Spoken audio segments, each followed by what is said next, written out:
Olá a todos e bem-vindos a mais uma das minhas bibliotecas. Meu nome é Fabrício Vaz Nunes e eu sou professor de História da Arte na Universidade Estadual do Paraná, Campus 1, Escola de Música e Belas Artes do Paraná. E esse é mais um vídeo da série que eu venho fazendo sobre os temas que nós abordamos nas nossas aulas. Nesse vídeo eu vou falar sobre as ilustrações de um artista nascido em Tánger, chamado José Hernández, para o grande escritor argentino Jorge Luis Borges, num conjunto de contos que foi reunido sob o título O Aleph.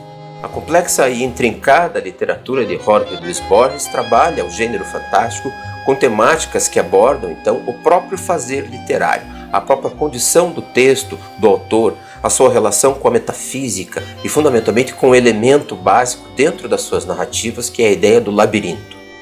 Nas suas ilustrações para a obra de Borges, Hernández trabalha com elementos como arquiteturas fantásticas e seres híbridos e estranhos que parecem se desmanchar no ar. Trabalhando assim com esses elementos profundamente silenciosos, já que para Hernández a arte visual trabalhava fundamentalmente com silêncio, ele acaba estabelecendo um rico diálogo com esse grande autor argentino, estabelecendo assim essa ponte entre Madrid e a Argentina com base no gênero fantástico.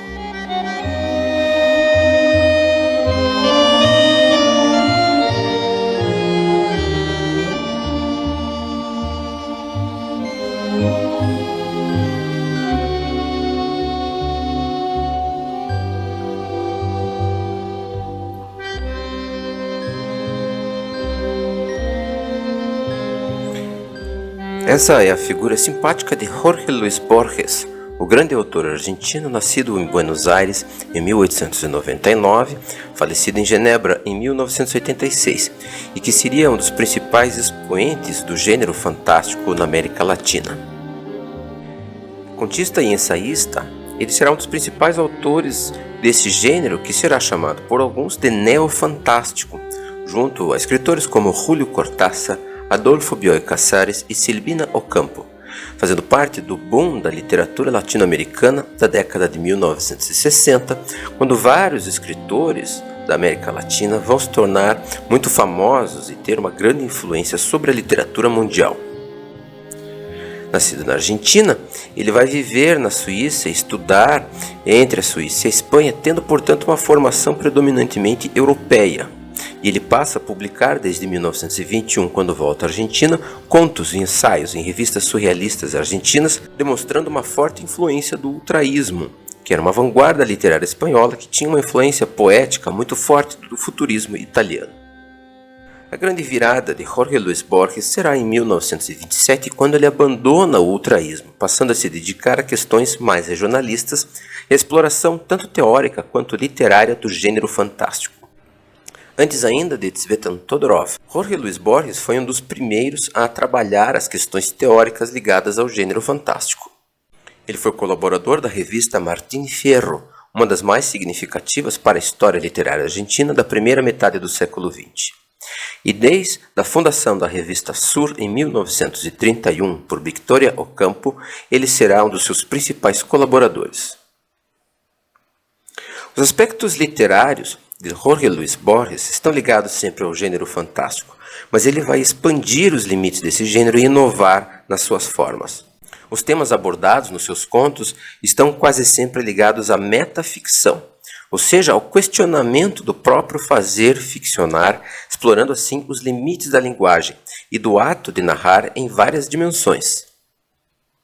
Entre seus temas estão textos e autores reais que são muitas vezes articulados com textos e autores fictícios. Em alguns dos contos de Borges, ele trabalha quase como que um ensaísta, falando de questões teóricas e de textos escritos perdidos no passado, em que a realidade e a ficção ligada à literatura se misturam.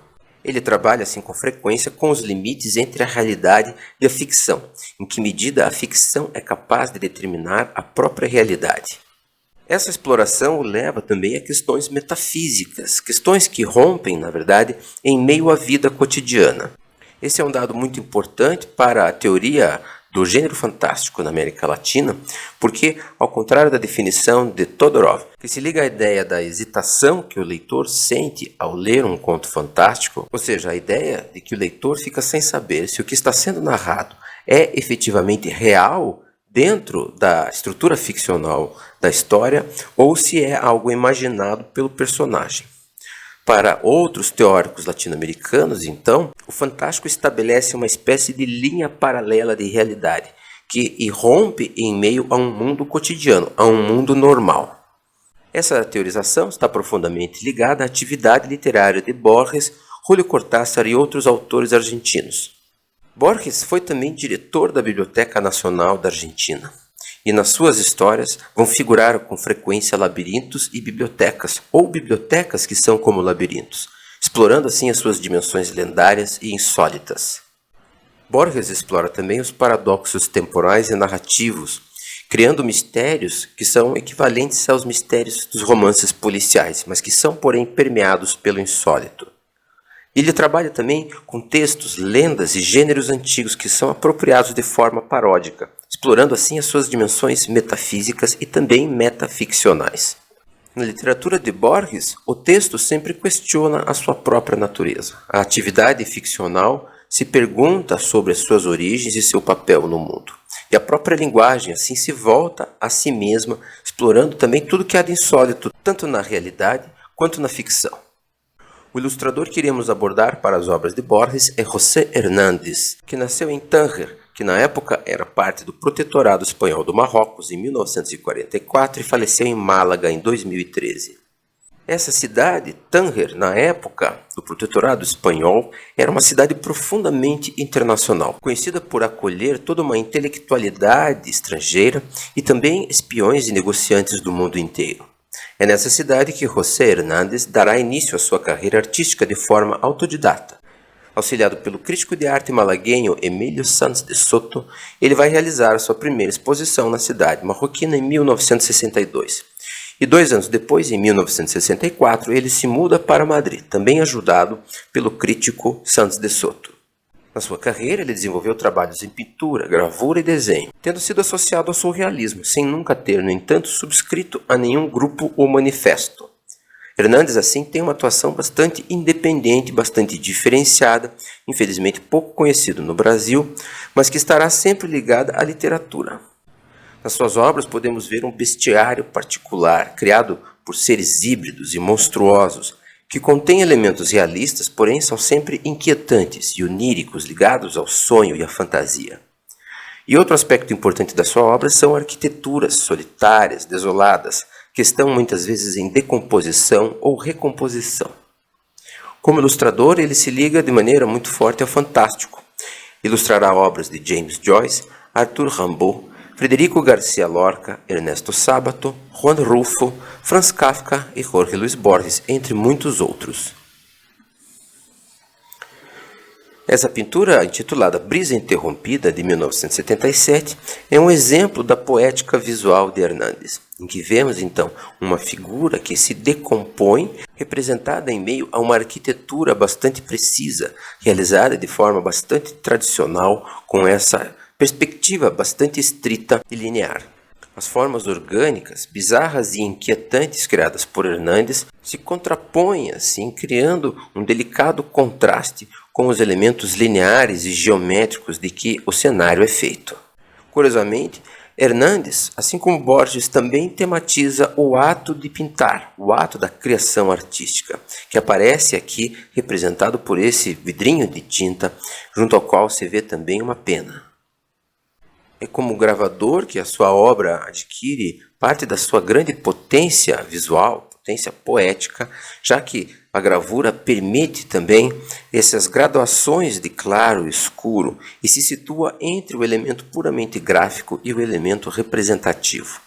Na figuração de José Hernández, é como se o ato de figurar estivesse sendo também representado, passando do elemento bastante detalhado, passando da anatomia, que tem essa dimensão mimética, ou seja, de representação do real, para o desenho bastante autônomo e reduzido, em que a linha parece vir à frente, mostrando então do que o desenho é feito. Nas suas arquiteturas, Hernández explora também a memória e a tradição, como é o caso dessa aguaforte intitulada A Ruína, de 1983, em que vemos esse pedaço de arquitetura romana, um arco triunfal, que parece cair e se desmanchar, como se ele fizesse parte anteriormente dessa estrutura que não se define se é orgânica ou puramente gráfica, instituindo assim essa dimensão do insólito e do inquietante na imagem. É como ilustrador que o José Hernández vai articular então os elementos da sua poética pessoal com a literatura de diferentes autores. Nessa imagem criada para o conhecido relato da Metamorfose de Franz Kafka, vemos essa articulação entre o elemento puramente arquitetônico e geométrico e o ser bizarro e estranho da barata em que Gregor Samsa foi transformado. Outro aspecto interessante da sua figuração são esses pedaços, esses elementos que parecem flutuar no espaço, como se os elementos representados estivessem se desfazendo, se desmaterializando, criando então essas formas de difícil leitura e difícil compreensão, mas que instituem para o observador um universo ao qual as leis da realidade não estão exatamente aplicadas. Essa é a capa da edição de El Aleph, que conta com as ilustrações de José Hernández, datada de 1994. Nas suas ilustrações, então, Hernández emprega o seu uso da arquitetura fantástica para comentar alguns elementos da obra de Borges. Com a sua obsessão pelos labirintos, é extremamente interessante que a poética visual de Hernández será muito adequada para representar vários dos aspectos que estão presentes na literatura de Borges. O conto O Imortal tem início com a introdução de um manuscrito que teria sido encontrado dentro de uma edição da Ilíada de Pope. Nesse texto, dá-se a entender, então, que o antiquário Joseph Cartáfilos de Esmirna teria sido, na verdade, um imortal oriundo do Império Romano que teria buscado e encontrado a cidade dos imortais. Essa cidade, no entanto, era totalmente vazia, composta como um labirinto. Depois de se ver atado numa espécie de nicho de pedra, em meio a um conjunto de estranhos homens de pele cinzenta, barba negligente e nus, que pareciam ser trogloditas, ele consegue finalmente se libertar e ingressar na cidade mítica. A cidade é composta como um grande palácio, sobre o qual ele comenta: esse palácio é obra dos deuses, pensei primeiramente. Explorei os inabitados recintos e corrigi. Os deuses que o edificaram morreram. Notei suas peculiaridades e disse: os deuses que o edificaram estavam loucos. Hernández elege, assim como tema, essa bizarra arquitetura, totalmente inútil e desorientadora, em que esse personagem, em busca da imortalidade, acaba por se perder, descobrindo que se trata apenas de uma grande construção inútil e estéril, da qual nada pode ser exatamente apreendido e que não contribui para o enriquecimento do seu saber, do seu conhecimento ou da sua vida. Na imagem vemos elementos que estão ligados à estética clássica, como colunas dotadas de capitéis e estilóbatas. Porém, o conjunto é permeado por escadas que dão para o nada, para nichos vazios, para abóbodas que parecem sem sentido e outras formas que são dotadas de uma configuração geométrica bastante simples e bastante sintética, que pouco ou nada a ver tem com uma estética clássica propriamente dita. Os ambientes arquitetônicos vazios e desolados de Hernández concordam com a sua declaração de que a arte para ele era um grande silêncio. Ele entendia a arte visual como esse momento da mudez em que a linguagem se faz calar, assim como Borges também explorará os limites da linguagem e os limites da atividade de ficcionista. Na sua ilustração para o conto O Morto, Hernández coloca sutilmente a temática do gaúcho, a temática dessa vida, então, que é narrada, ligada ao personagem de Benjamin Otálora, que aos 19 anos teria ido, então, em busca de uma pessoa chamada Azevedo Bandeira e acaba se envolvendo, primeiro em uma luta e depois torna-se um contrabandista junto ao grupo desse mesmo personagem, Azevedo Bandeira. Otálora passa a cobiçar a sua esposa e cobiçar também a sua posição, e se envolve então em uma trama em que ele é totalmente enganado quanto ao que ele percebe da sua própria posição junto ao bando. Ao fim do relato, embora Otálora se julgue dono da situação, ele percebe como no fundo está sendo enganado por todos. Lê-se então no texto de Borges: Ulpiano Soares empunha o revólver. Otálora compreende na iminência da morte que o traíram desde o princípio, que foi condenado à morte, que lhe permitiram o amor, o mando e o triunfo, porque já o davam como morto, porque para a bandeira ele já estava morto. Hernandes tematiza essa duplicação que se faz presente na ideia errada e totalmente equivocada que o Tálora faz de si mesmo, repetindo esse rosto, então, em segmentação, na medida em que ele parece se desmaterializar, colocado em contato com a faca e essa peça de arreio que fazem uma alusão bastante sutil a esse universo do Gáudio, a esse universo dos Pampas, em que o Tálora vive as suas desventuras que o levarão a esse fim trágico. No conto Os Teólogos, José Luís Borges tematiza outro dos seus aspectos favoritos da cultura humana, que é o debate metafísico e a religião. Ele cria um personagem chamado Aureliano, que é inimigo de outro teólogo chamado Juan de Pannonia, e que ele busca então desacreditar, muito embora ambos os personagens trabalhem contra as heresias. O conto é recheado de citações a Platão, a Santo Agostinho e a outras teorias da época e cria uma série de heresias, talvez verdadeiras ou talvez fictícias, entre elas a teoria de que uma roda teria substituído a cruz por aqueles que acreditavam ser a vida um elemento cíclico e toda a história se comportaria então de maneira cíclica. Vencida essa heresia, Aureliano prossegue na sua perseguição contra Juan de Pannonia, ao longo da qual eles são enfrentados por uma nova heresia nascente, aquela dos chamados histriônicos ou especulares.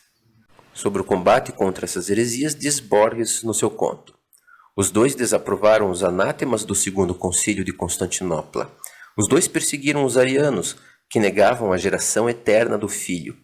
Os dois testemunharam a ortodoxia da topografia cristiana de Cosmas, que ensina a ser a terra quadrangular como o tabernáculo hebreu. Desgraçadamente, pelos 4 ângulos da terra difundiu-se outra tempestuosa heresia. Parecia estar em todas as partes. Foi dito que nas dioceses da Bretanha tinham sido invertidos os crucifixos e que a imagem do Senhor em Cesareia viu-se suplantada por um espelho.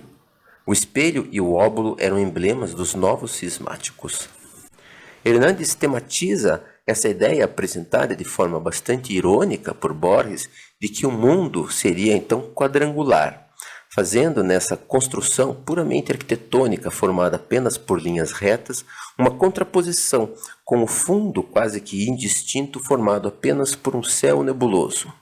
Realizando uma interpretação assim bastante original da obra de Borges, Hernandes cria com esse edifício uma figuração da rigidez e do excesso de regras que era então proposto por esses teólogos, por esses pensadores, como a forma correta de descrição e compreensão do mundo dentro de uma perspectiva religiosa.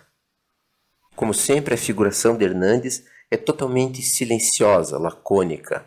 Não há aqui quase que nenhuma ação e apenas uma referência bastante distante a essa noção de uma terra quadrangular, que reflete, na verdade, um pensamento todo feito de ângulos retos e rigidez contra um mundo bastante indistinguível e, no seu conjunto, incompreensível.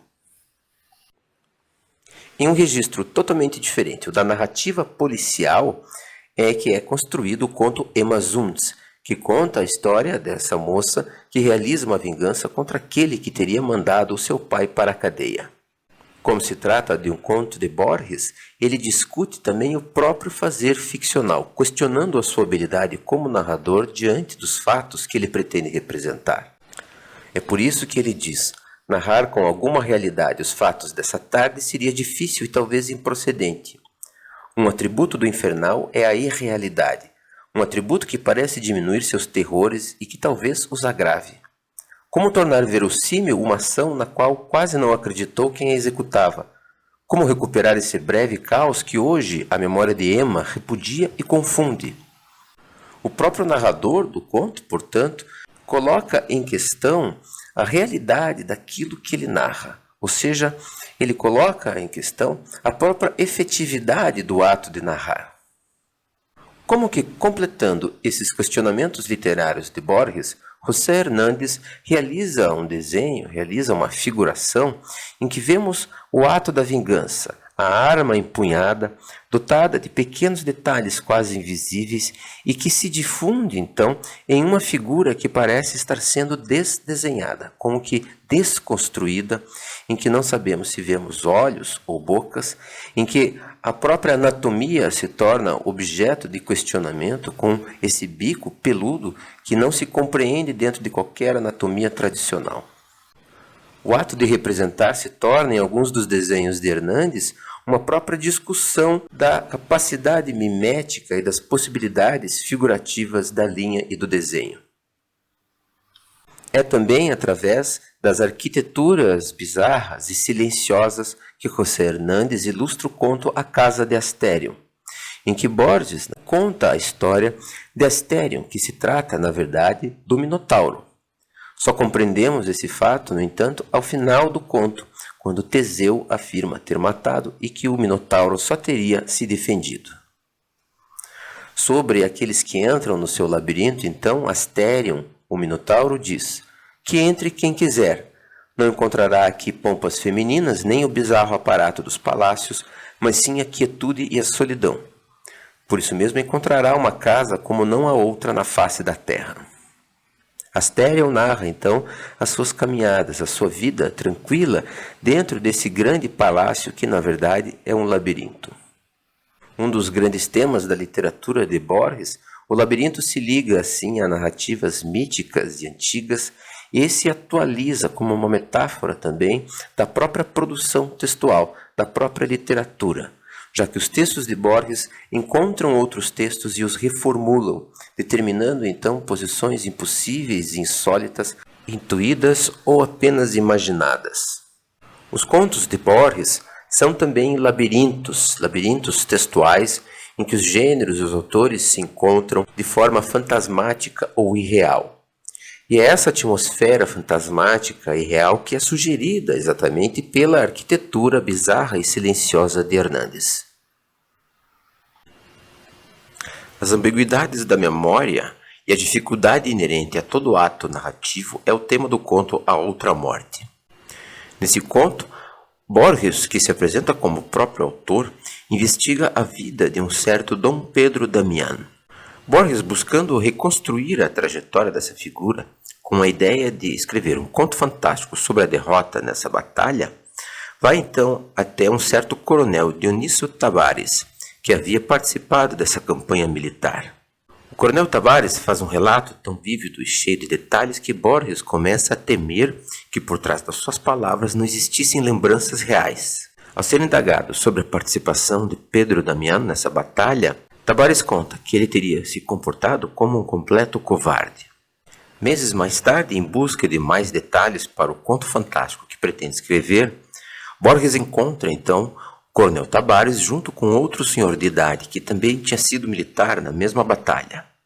Nesse momento, a memória dos dois apresenta um Pedro Damián totalmente diferente, que teria morrido como um herói. Borges então passa a discutir as diferentes possibilidades para esses diferentes relatos sobre a morte de Pedro Damián. Diz o escritor: passo agora às conjecturas. A mais fácil, mas também a menos satisfatória, requer dois Damianes: o covarde que morreu em Entre Rios por volta de 1946, o valente que morreu em Massoyer em 1904. Seu defeito reside em não explicar o realmente enigmático, os curiosos vai-vens da memória do coronel Tavares, o esquecimento que anula em tão pouco tempo a imagem e até o nome do que voltou. Não quero aceitar uma conjectura mais simples, a de eu ter sonhado o primeiro. Nesse conto, portanto, que desenha e redesenha as diferentes versões para a morte de Pedro Damián, Borges se vê às voltas com a própria natureza do ato de narrar e as diferentes possibilidades que ele impõe. Colocado em confronto com a memória, o próprio Borges, portanto, reflete sobre o ato narrativo. É exatamente isso que José Hernandes faz na sua ilustração, colocando então essa figura como que refletida em uma parede e duplicada, que é ao mesmo tempo os dois Pedros Damianes das histórias narradas e as diferentes versões do próprio Borges. Nesse rosto enrugado e idoso, que José Hernandes coloca em várias das suas ilustrações, podemos ver possivelmente um retrato do próprio Borges, que aqui se vê como que em decomposição gráfica, convertendo-se em reflexo e colocado face a face com a sua natureza de imitação mimética e fenômeno gráfico. O conto Deutsches Requiem usa um elemento narrativo muito próprio dos contos fantásticos clássicos, que é a narração em primeira pessoa de um personagem ficcional, no caso um oficial nazista que foi condenado à morte. Esse oficial justifica seus atos e demonstra então o seu modo de pensar. Ele relata, entre outros fatos, a admiração que tinha por um poeta chamado Davi Jerusalém, que foi um dos seus prisioneiros em um campo de concentração. Mais um autor ficcional nas histórias de Borges, Davi Jerusalém é relatado então como autor de inesquecíveis poemas e grandes obras literárias que quase provocam a piedade deste personagem narrador. Este personagem que desperta a piedade do narrador é então o motivo para que ele seja assassinado. Ignoro se Jerusalém compreendeu que se o destruí foi para destruir minha piedade. Diante de meus olhos ele não era um homem, nem sequer um judeu. Transformara-se no símbolo de uma detestada área de minha alma. Eu agonizei com ele, eu morri com ele, e de algum modo me perdi com ele. Por essa razão, fui implacável.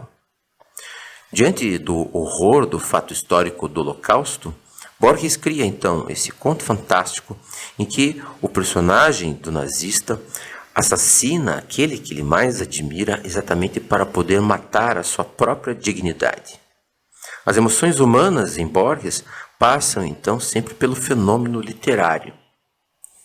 A morte eloquentemente representada por José Hernández através da caveira é contraposta nesta ilustração à figura que é apenas uma sombra. A sombra, portanto, do próprio narrador que se anulou completamente na sua entrega à violência e à destruição daquilo que ele chama de uma porção da sua alma, a porção que era responsável pela piedade. No conto A Procura de Averroes, o personagem principal é o grande sábio árabe que viveu na Córdoba do século XII, na época em que a Península Ibérica era dominada pelos muçulmanos, e que investiga, na narrativa de Borges, a poética de Aristóteles. E ele se vê com uma grande dificuldade, porque ele não compreende o sentido da palavra drama ou da palavra tragédia. Averroes, assim, torna-se um personagem ficcional no conto de Borges que busca investigar a própria essência, a própria origem do elemento ficcional. Averroes vai, então, a um jantar na casa de um alcoranista, ou seja, um estudioso do Alcorão, chamado Farash, onde ele vai encontrar um personagem chamado Abul Qasim, que acabara de regressar do Marrocos e que teria conhecido várias nações ao longo do mundo. Esses personagens vão se envolver então em uma disputa de caráter teórico e teológico, em que se discute um costume presenciado por esse viajante que envolve precisamente a representação de um drama no teatro. A conversa se desenvolve para uma discussão das virtudes do idioma árabe, considerado por eles sagrado, e sobre a natureza de uma figura de linguagem, a metáfora, discutindo-se assim a pertinência de metáforas gastas pelo tempo e muito utilizadas por diferentes autores. Averroes faz então a seguinte colocação: para louvar Ibn Sharaf de Berra, tem-se repetido que só ele pôde imaginar que as estrelas ao amanhecer caem lentamente como as folhas das árvores. Isso, se fosse certo, evidenciaria como a imagem é frívola. A imagem que um único homem pode formar é a que não toca ninguém. Infinitas coisas existem na Terra, qualquer uma pode equiparar-se a qualquer outra. Equiparar estrelas a folhas não é menos arbitrário que equipará-las a peixes ou pássaros. Nesse trecho, Borges discute então o fato de que as metáforas na verdade não têm dono. Elas pertencem a todos e a partir do momento em que são criadas, tornam-se parte dos domínios da linguagem que é dividida por todos os falantes. Nessa delicada e sutil discussão, José Hernández realiza então essa representação que mistura um elemento totalmente arquitetônico, esse muro decorado, a uma maneira que lembra vagamente os geometrismos da arte árabe, com essas folhas que caem do céu, materializando assim a metáfora do autor citado por Averroes. Em uma figuração quase metafísica, Hernandes coloca, então, em oposição o elemento material e sólido da construção arquitetônica com o aspecto passageiro e imaterial das folhas que viajam pelo espaço carregadas pelo vento. Em termos visuais, um dos grandes temas de Hernandes é exatamente o vazio que precisamente é estabelecido através da sua contraposição com o elemento sólido. Assim como na imagem, na linguagem também o vazio é um elemento necessário. Em um certo sentido, é no vazio que os significados e as metáforas se estabelecem. E na obra de Borges, o que aparece no lugar do vazio são as próprias falências da ficção. Ao final desse conto, Borges demonstra a sua própria incapacidade de imaginar um Averroes completo a partir dos poucos dados de que ele dispõe. Ele constata, então, as sucessivas transformações a que uma pessoa que escreve é submetido. À medida em que se escreve, assume-se diferentes personagens que vão se desdobrando até o infinito. E como ele afirma na última frase, no instante em que deixo de acreditar nele, Averroes desaparece. É esse desaparecimento, é esse vazio que Hernandes tematiza nesta imagem, que de certa forma exemplifica à perfeição uma afirmação sua sobre a natureza da imagem. A pintura, diz ele, é um silêncio essencial de imagens. É esse silêncio que aparece também em outras figurações, como por exemplo na ilustração para o conto O Zahir. O conto O Zahir nos transporta para a dimensão do mítico e do lendário. Segundo narra Borges, o Zahir pode ser qualquer objeto que existiu em diferentes culturas e sociedades ao longo do tempo e que é capaz de provocar no seu possuidor uma estranha loucura. O possuidor do Zahir não consegue pensar em mais nada além dele. Todos os pensamentos e memórias daquele que contempla esse misterioso e lendário objeto ficam voltados para o Zahir, que substitui então a toda a linguagem, a toda a reflexão. O narrador, percebendo-se então capturado por esse objeto amaldiçoado, afirma: já não perceberei o universo, perceberei o Zahir. Segundo a doutrina idealista, os verbos viver e sonhar são rigorosamente sinônimos. De milhares de aparências passarei a uma, de um sonho muito complexo a um sonho muito simples. Outros sonharão que estou louco, e eu com o Zahir. Quando todos os homens da terra pensarem dia e noite no Zahir, qual será um sonho e qual uma realidade? A terra ou o Zahir? Borges tematiza, assim, então, as relações entre a linguagem e a realidade, na medida em que a realidade é a ferramenta com a qual representamos o mundo. Substituída por um único elemento, a linguagem faria, então, o mundo desaparecer. A ilustração de Hernandes para esse conto contrapõe mais uma vez o elemento arquitetônico, agora com um objeto abstrato, que é a moeda. A moeda, precisamente, que é o Zahir relatado do conto. São moedas que voam pelo espaço vazio e se contrapõem, então, ao elemento sólido da arquitetura, que de certa forma representa o mundo tal como o conhecemos e que deve, então, se encaminhar para sua dissolução no pensamento único e obsessivo no lendário Zahir. Outro conto que articula a lenda com a ideia da linguagem é o conto A Escrita do Deus. Nesse conto, o narrador, chamado Tzinakan, é um personagem pertencente a uma sociedade pré-colombiana que está preso em um estranho cárcere. Neste cárcere, que é dividido por um muro no meio, há do outro lado uma onça, um jaguar. Esse animal que era sagrado para várias das culturas pré-colombianas. Tzinakan, o narrador, fica imerso sempre na mais profunda escuridão e só recebe um pouco de luz nos poucos momentos em que se abre uma porta no alto da cela para fornecer alimentação para ele e carne para o jaguar. Entregue apenas as suas próprias memórias e reflexões, Tzinakan lembra-se dos ensinamentos lendários da sua cultura, segundo a qual a divindade teria escrito na criação uma frase mágica que seria capaz de alterar toda a realidade.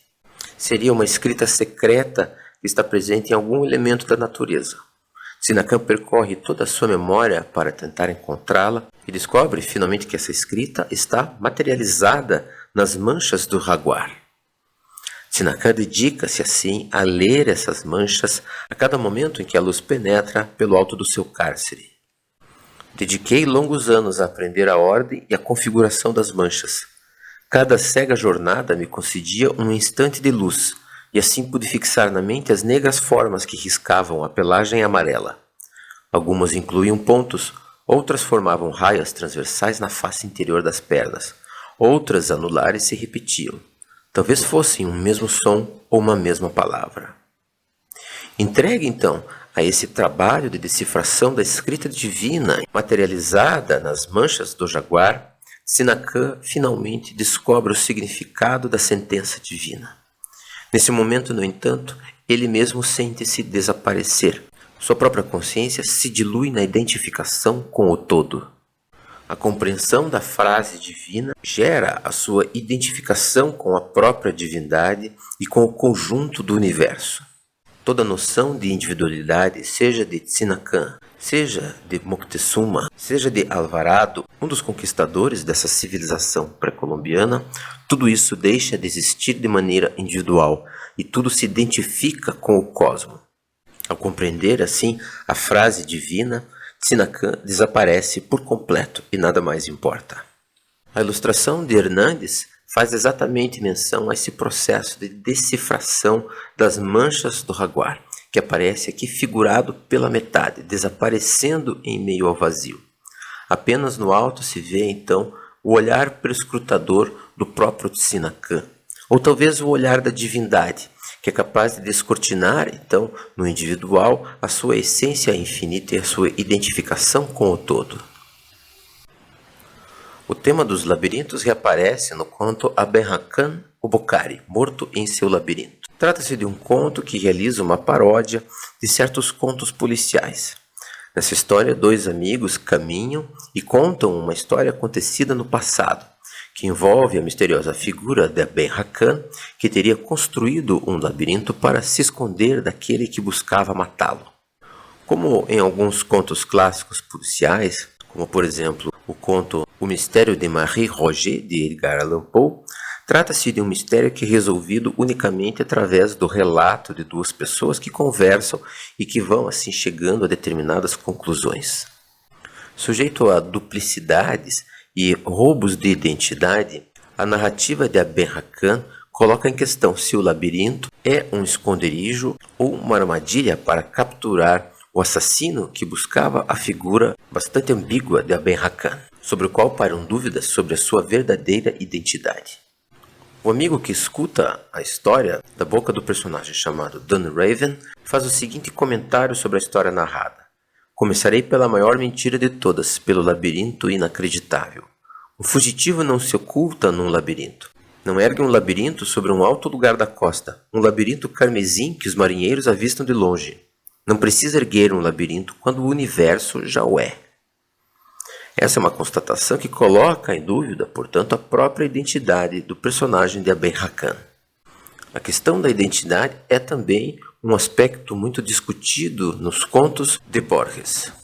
E é exatamente essa identidade que a linguagem pode identificar que é colocada em questão através dessa imagem, em que vemos uma sólida construção que sugere precisamente a ideia do labirinto de Aben-Hakan, porém sendo como que devorado ou destruído por esses elementos orgânicos que não se referem a nada conhecido, que pertencem então à dimensão do informe e de um informe de caráter orgânico, porém indiscernível.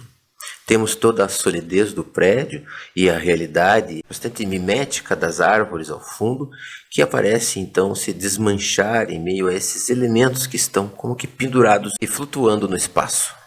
Como num conto de Borges, a realidade sugerida nas ilustrações de Hernández está sempre sujeita a se desfazer, a se desconfigurar, demonstrando a fugacidade daquilo que a linguagem é capaz de apreender e constituir de forma racional para a mente a partir dos dados fornecidos pelo mundo.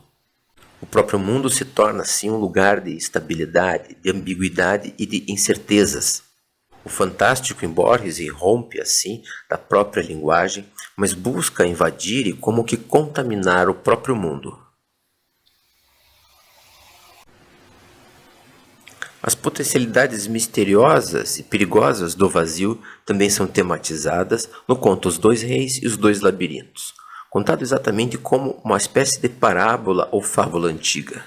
O conto é iniciado com expressões típicas das narrativas lendárias.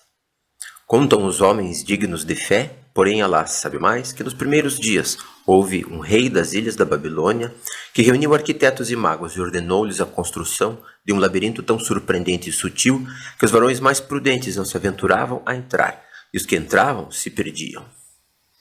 Essa obra, então escandalosa, considerada como uma transgressão das leis divinas, já que a confusão e a maravilha seriam operações próprias apenas de Deus, será motivo de uma disputa entre o rei da Babilônia e um rei dos árabes. O rei da Babilônia, para zombar do seu hóspede, faz com que ele entre no labirinto, onde ele se perde vagando, humilhado e confuso até o fim da tarde. Como vingança, esse rei árabe junta seus soldados e arrasa os reinos da Babilônia. Dizima a sua gente e faz prisioneiro o próprio rei.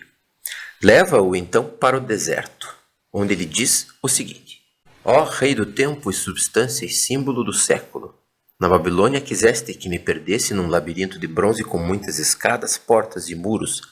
Agora o poderoso achou por bem que eu te mostre o meu, onde não há escadas a subir, nem portas a forçar, nem cansativas galerias a percorrer, nem muros que te vedem os passos. Esse orgulhoso rei da Babilônia então se vê encerrado nesse verdadeiro labirinto sem portas e sem paredes, do qual na ilustração vemos apenas o vestígio na forma de uma estrada coberta de relva. Essa estrada dirige-se exatamente à aridez e ao vazio, a esse local sem caminhos, sem paredes, sem muros, criado pelo próprio Alá, portanto, e que se configura como o pior labirinto de todos. Na figuração de Hernandes permanecem alguns elementos inexplicáveis, como esses fiapos ou elementos quase anatômicos que parecem trazer à tona o dado puramente representacional, fictício da imagem. Essas pequenas intervenções sobre uma imagem de resto bastante tradicional contribuem para o clima de estranheza que é típico do estilo fantástico. No conto que dá título à coletânea, o Aleph, Borges se coloca como personagem da história. Ele conta sobre o seu amor por uma mulher morta, Beatriz Viterbo, cuja família ele passa a visitar como para celebrar a data da sua morte. Lá ele sempre encontra um primo dela de quem ele tem ciúmes, chamado Carlos Argentino Daneri.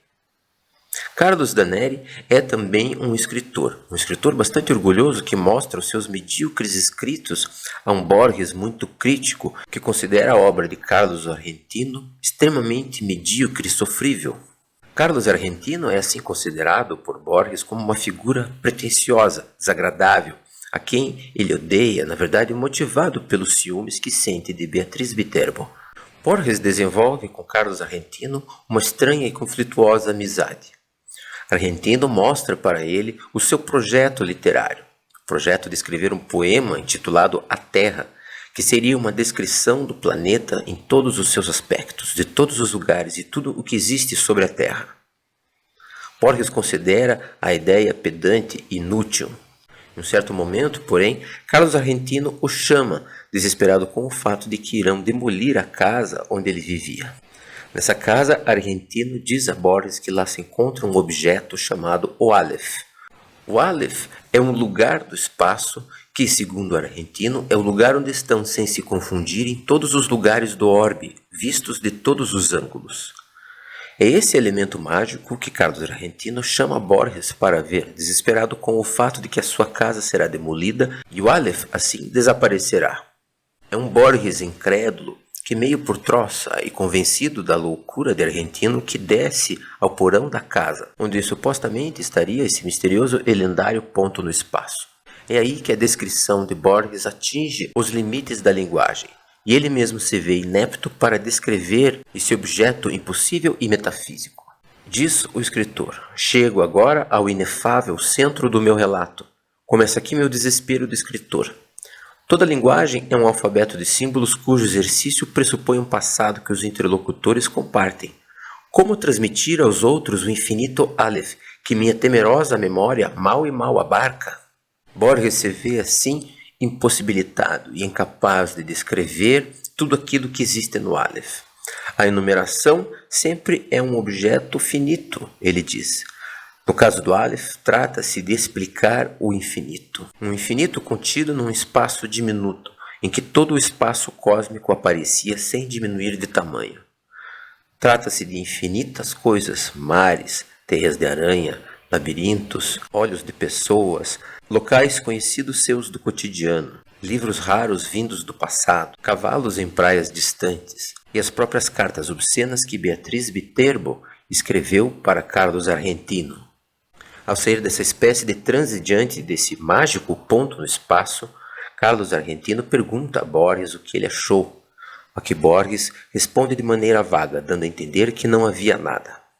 A grande ironia desse conto é que o Borges, narrador, esse personagem de si mesmo que ele cria, mesmo ao ver-se diante desse extraordinário objeto metafísico, ele não abdica de seus ciúmes e de sua mesquinharia. Nesse conto de Borges, mesmo os sentimentos humanos mais mesquinhos e mais pequenos ultrapassam em importância a contemplação de algo tão extraordinário como seria esse Aleph, em que todos os lugares do espaço estão reunidos em um único ponto. Os limites da linguagem que Borges tematiza são também os limites do humano.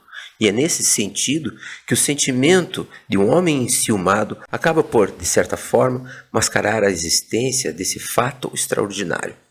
Essa dificuldade em narrar é provavelmente uma dificuldade também para o ilustrador. Como representar todos os pontos do espaço em um único lugar?